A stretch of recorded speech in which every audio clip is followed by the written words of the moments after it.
Hello everybody, today I'm going to be doing a review of the Amethyst Genuine paint by Daniel Smith, and I've been waiting for this to come in the mail for quite some time. I've already tried it out on a separate bit of paper, but I'm going to show you in this video the swatch test and some of the lifting as well.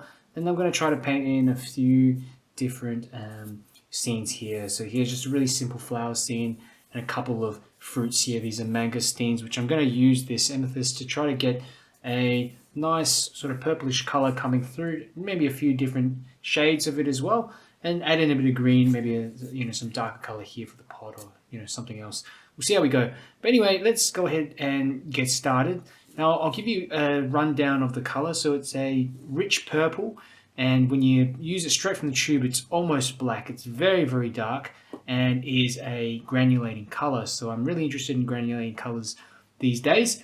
And one of the things I find interesting about it is that it also creates a sparkle on the page. So the product sheet on the Daniel Smith website says that they actually use real amethyst inside this paint. I'll also put up a video of the Microscope video that I took of this paint, the swatch that I took a little bit earlier, and just so that you can have a look at what it appears like under the microscope.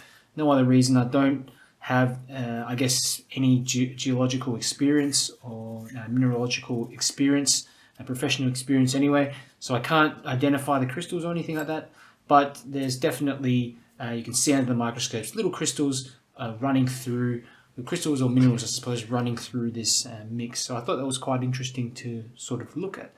Anyway, let's go ahead and get in a little swatch on the paper. I'm going to start off just putting a bit up the top of the page like that. And we'll go through and get in some water and we'll bring this down. But we'll start off actually top with the top here like that.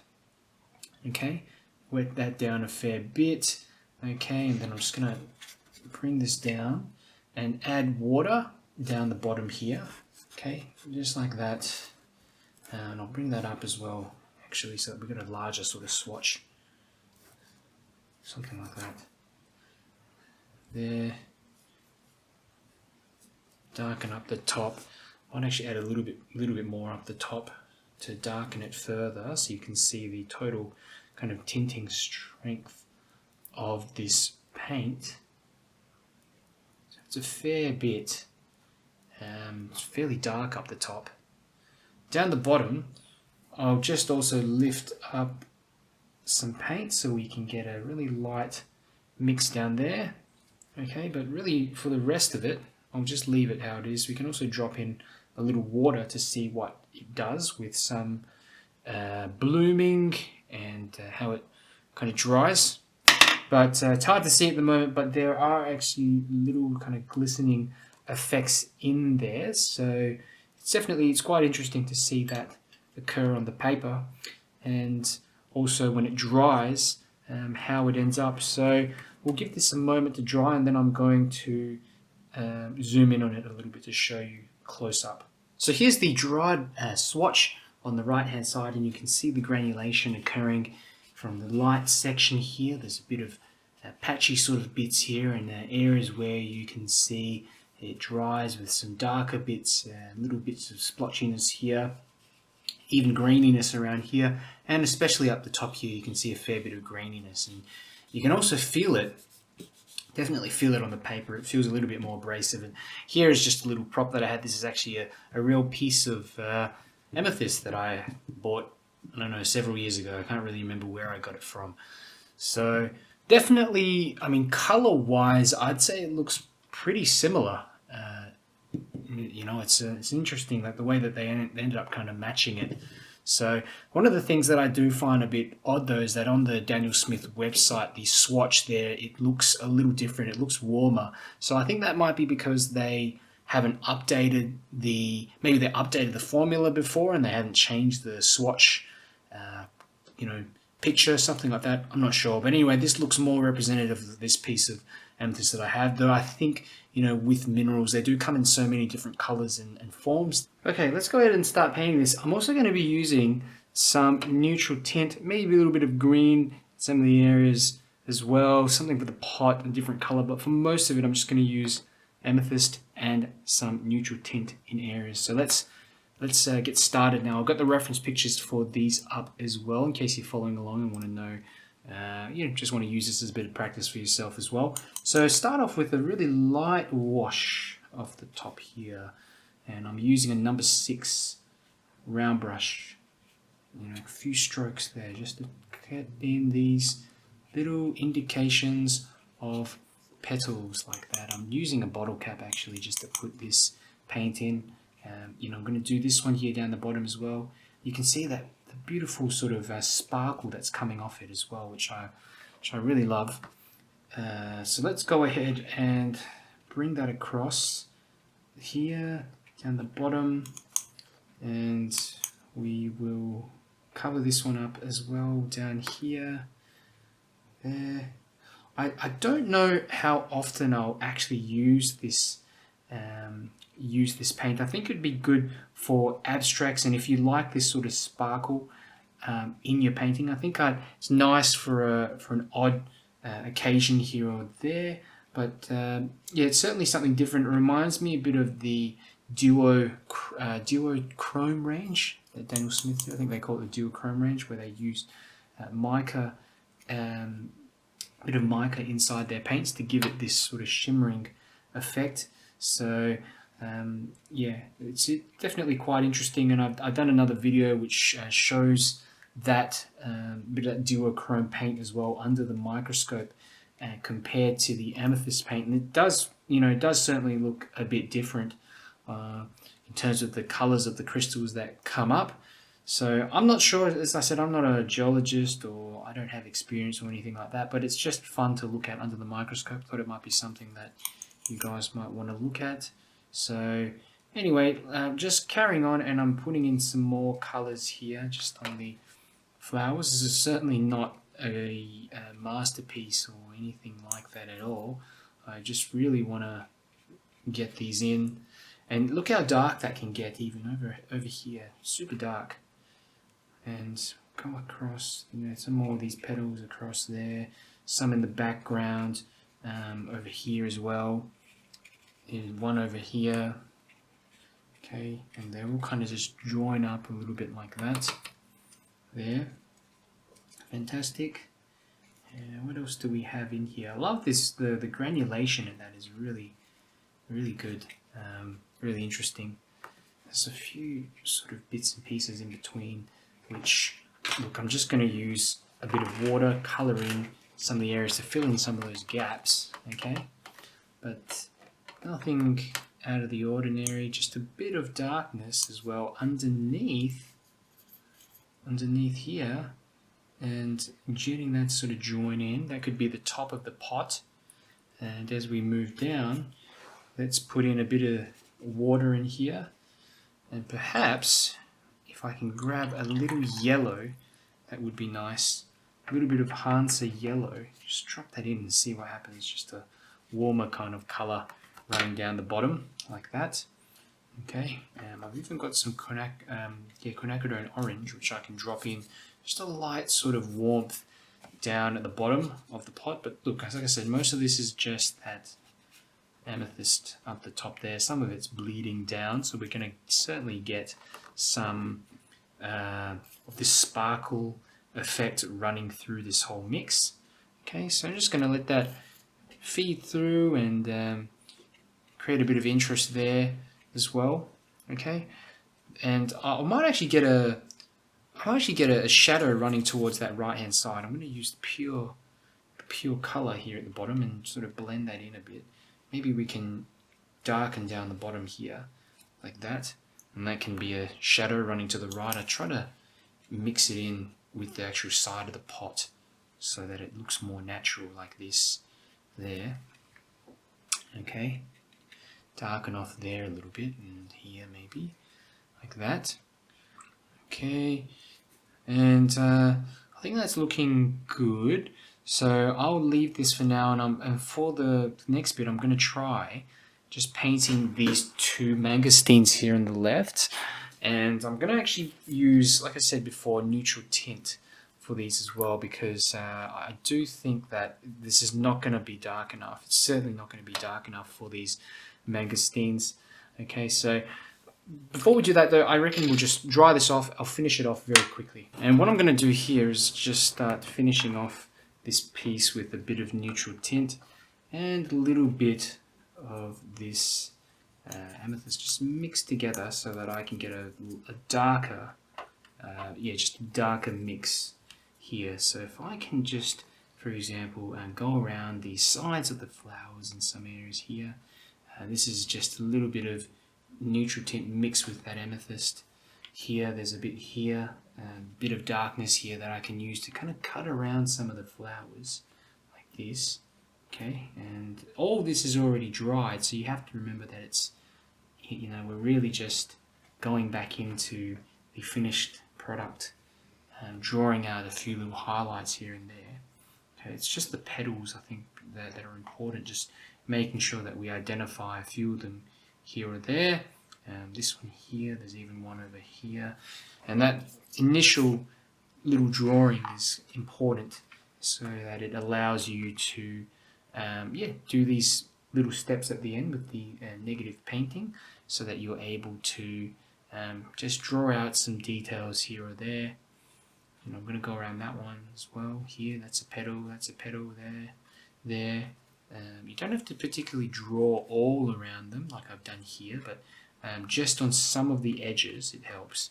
So there's that one there. This one here, there's definitely, I can't remember exactly what I've drawn down here with the flower, but something like that should suffice. And we'll go back in, very thick paint again. If it's not dark enough, just go ahead and pick up a little bit more neutral tint. There, the center does have some darkness as well. This is a very rough sort of painting, so there's certainly not a huge amount of detail in here. Okay, but you can see the amount of, the amount of change in tone that you can get from this paint. So it can go from very, very dark to very light. Here I can just do in a background, for example, and there could be a flower sort of reaching out towards that right. Let's mix up some more of it here. This is just pure amethyst. There's no neutral tint or anything sort of added into this stuff on the right hand side.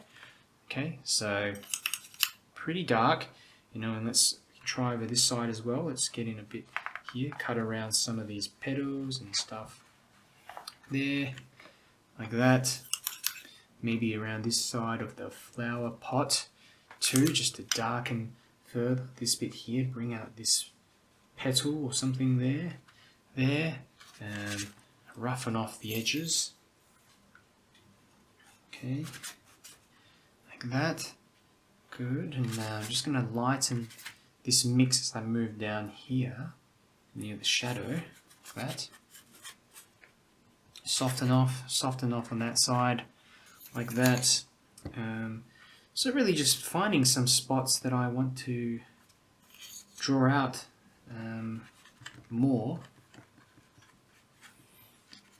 Okay, that's really just a very, very basic sketch of these flowers.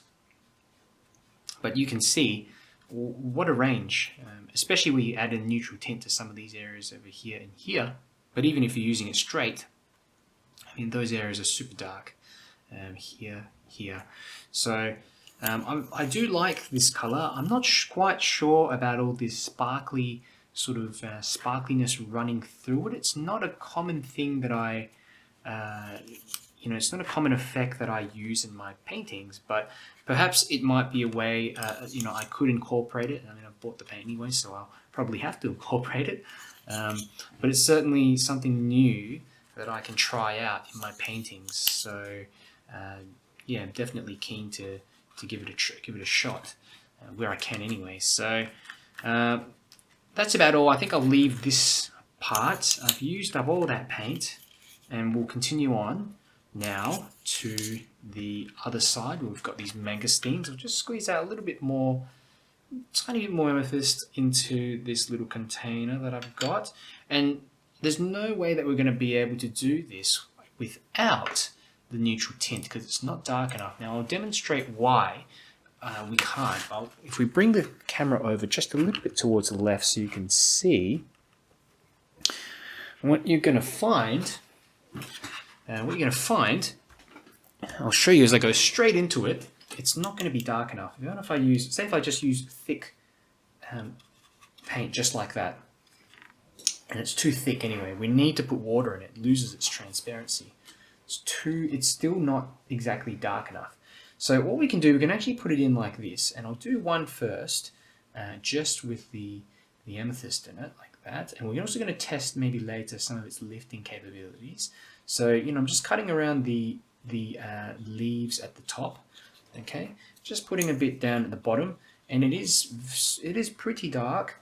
However, it does need to be darker in some other areas, and you know, we can't use watercolor straight like this. It's just too overpowering. It's too thick, and it will dry with a glossy sort of surface. So I'm adding more water as we go down to sort of thicken this out more. Now, also keep in mind that down the bottom here, where we've got a bit of a shadow, that has also got to be added in with a pretty dark color. So if I grab a bit of neutral tint, put that in at the side, let's connect this onto the shadow here at the bottom. Okay, something like that. There. All right. Probably should get it darker if I can, like that, and we can then start putting in some darker spots on it. Okay, just like there. Just identifying some areas here, underneath the petal here. I don't know, they're not petals, but they're basically just these little leafy parts there. And of course, near the top where we have the, I'll just clean this off a little bit here on that side. Of course, here on the top where we've got the leafy sort of bits, it would be nice to use some green. So I do have some green. Where is it? Probably use some undersea green, if I can find it. Here we go, a little bit of undersea green, tiny bit on these bits up the top there like that, and hopefully get them to blend in a bit like that. Okay, there we go. Just color them in like that. And the trick is to just let them blend into the bottom parts and form a soft edge. Okay, something like this, and over here as well. I'm just softening off a bit more on the edge. Now let's move over to this left-hand side. A little bit more undersea green. I'm going to start with the undersea green first on the top part. We're going to make it pretty light, like this. Okay, pretty light sort of mix. I've gotten it lighter than that first one, especially. Just to give it a try. This one here in the center, it's got a top section too. We can just get that one in so that it creates a little bit of blending too. And then I'm gonna go straight in with the amethyst here, a bit here on the side. Shape that around, and we're gonna go underneath and touch that area, touch it there, and then just go through. We got a section there where it sort of connects like that. These sort of split into half there, and then there's a little split there as well. So this wet and wet sort of effect, you know, we're going to give that a try and see. But we certainly can get it in nicely. There is a one here at the back as well, and now we're just got to be careful because it can also obstruct the other ones. So if you notice what I'm doing, I'm leaving a little bit of white on the edge there to create a boundary. Okay, just to create a little boundary. And I'm going to darken off a little bit there as well. There. Okay.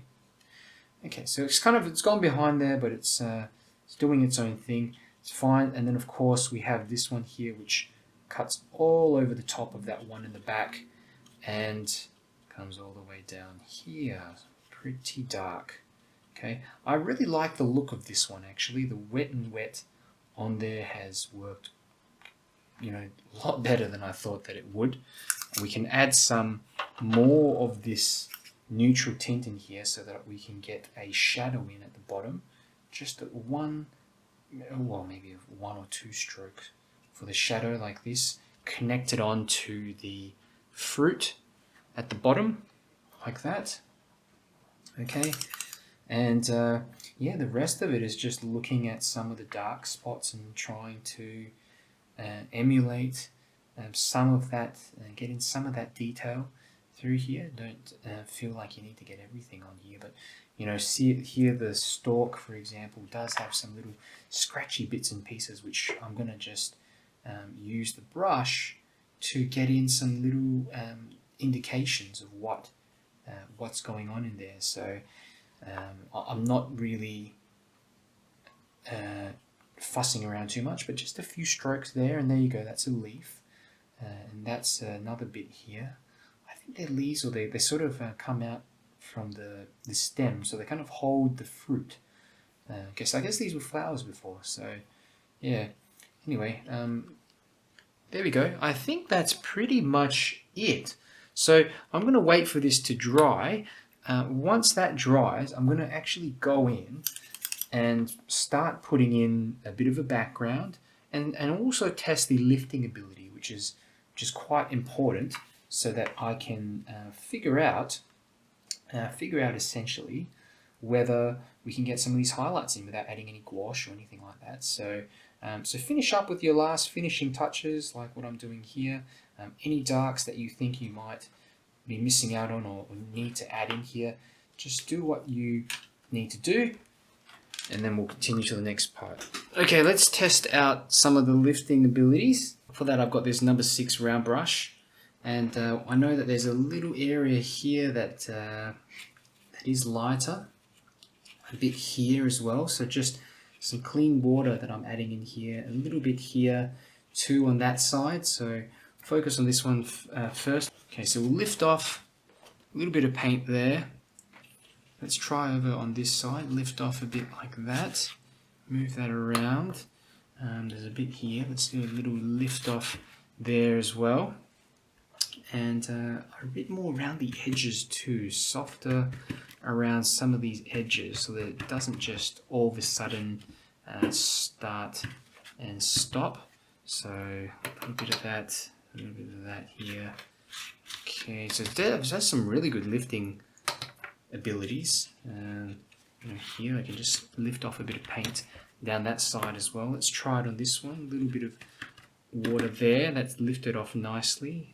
How about a bit here? Yep. So especially when the paint is as thick as it is on the paper here at the moment, it's certainly quite easy to lift it off. So yeah, and you can see all the sparkly sort of areas on there. It's very, very obvious that there is some kind of mineral or some type of crushed minerals or something through here. So I think that's looking good. The only other thing you might want to do is to just add in some little dark spots to finish it off. So, you know, here I can just, you know, for example, pick up a little bit of this neutral tint. I'll mix it with some water and dry off that brush, and you know, where the separations are, we can just, you know, add in some more bits of detail here underneath this one here, and just draw out small details like that. Okay, there's another one maybe on that side that I won't really do here. That's another sort of leafy kind of bit. That one here in the background there. There's a bit of darkness down there as well.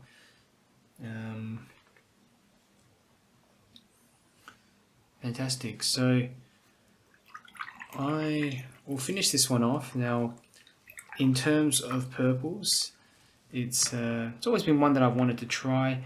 I do like the range of it, and I love the granulation of this color. It's certainly a more muted down purple. So if you're expecting a purple that's super vibrant and granulates out into, you know, multiple colors, I'd suggest another color called Imperial Purple, and you find that has a much larger vibrancy So I'm also not so sure about the sparkles, as I've told you, mentioned before. It's interesting, but I don't know how I'll be able to incorporate this into my usual painting. It's not too obvious.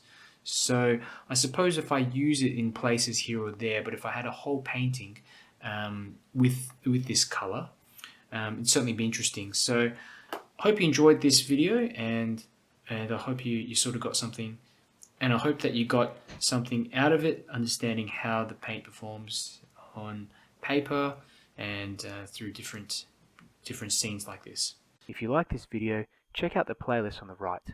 I release new tutorials and art supply reviews each week to help you progress faster in your watercolor journey.